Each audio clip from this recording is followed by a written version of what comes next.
শাহরু রমাদান কোরআনে একটা মাস, যেই মাসের নাম আমি কোরআনুল কারীমের মধ্যে উল্লেখ করলাম, কিন্তু আল্লাহ বলছেন এই মাসটি এমনি এমনি মর্যাদায় আসে নাই, এমনি এমনি তার দাম বাড়ে নাই।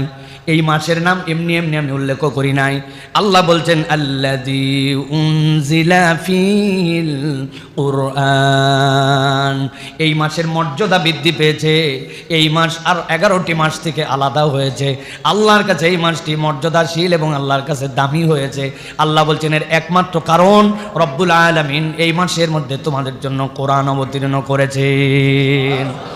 কোরআন অবতীর্ণ করে কেন এত দাম বেড়ে গেল? কোরআনুল কারীমের দ্বারা কেন রমাদানের দাম বাড়ল? মুফাসসিরিনে কেরাম ব্যাখ্যা করেছেন, দুনিয়ার মানুষ, আল্লাহ রাব্বুল আলামিন দুনিয়াতে যা কিছু দেখতে পাও এইগুলা আল্লাহ রাব্বুল আলামিনের সৃষ্টি। ইযা আরাদা শাইআন আন ইয়াকুলা লাহু কুন ফায়াকুন, আল্লাহ নির্দেশ করেছেন হও, সাথে সাথে সেটা হতে বাধ্য হয়ে যায়। কিন্তু দুনিয়ার মানুষ জেনে রাখো, তোমার ঘরে যে মুদ্রা লিপিতে তোমার কাছে কোরআন আছে, যেইটা তুমি উচ্চারণ করে করে পাঠ করো, এইটা আল্লাহ বলেছেন হও আর কোরআন হয়ে গেছে, বিষয়টা এরকম নয়। বরং কোরআনটা হচ্ছে আল্লাহ রাব্বুল আলামিনের পক্ষ থেকে নিয়ামত। এমন এইটি আল্লাহর কালাম, এটি আল্লাহ রাব্বুল আলামিনের সৃষ্ট নয়, বরং আল্লাহর কথাটুকুকে আল্লাহ এখানে রেখেছেন। এইটা আল্লাহর অন্য মাখলুকের মতো মাখলুক নয়। কালামুল্লাহকে আল্লাহ কোরআনে রেখেছেন। তুমি যখন কোরআন তেলাওয়াত করো, আল্লাহর বাক্যগুলি আল্লাহ তোমার ঠোঁট দিয়ে, জিহ্বা দিয়ে বের করে। আল্লাহ রাব্বুল আলামিন এই জন্য বলছেন তোমাদের জন্য যে কোরআন দিলাম, এই কোরআন কেন দিলাম আর এই কোরআনকে কেন মর্যাদাশীল করলাম?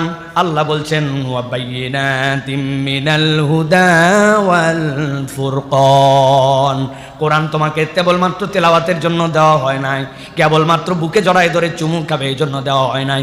যদিও চুমু খেলেও তোমার জন্য আল্লাহর শায়েরকে মর্যাদা দেওয়ার জন্য তুমি আল্লাহর কাছে সম্মানিত হবে, তেলাওয়াত করলে তুমি সওয়াব পাবে। কিন্তু রব্বুল আমিন বলছেন এই কোরআনকে বেসিক্যালি দেওয়া হয়েছে বাইয়িনাতিম মিনাল হুদা ওয়াল ফুরকান, তোমার কাছে সুস্পষ্ট একটা রাস্তা দেখিয়ে দেওয়ার জন্য, এবং সত্যের সাথে মিথ্যার যে পার্থক্য আছে এই পার্থক্যটা আল্লাহর পক্ষ থেকে তোমার কাছে তুলে ধরার জন্য এই কোরআন এসেছে। সুবহানাল্লাহ। একটা সত্য আছে, একটা মিথ্যা আছে, একটা হক আছে, একটা বাতিল আছে। আল্লাহ বলছেন এই দুইটা তোমার সামনে স্পষ্ট করানোর জন্য আমি রব্বুল আমিন কোরআন দিয়েছি। আর এই কোরআন তোমার জন্য হুদা, হেদায়েত।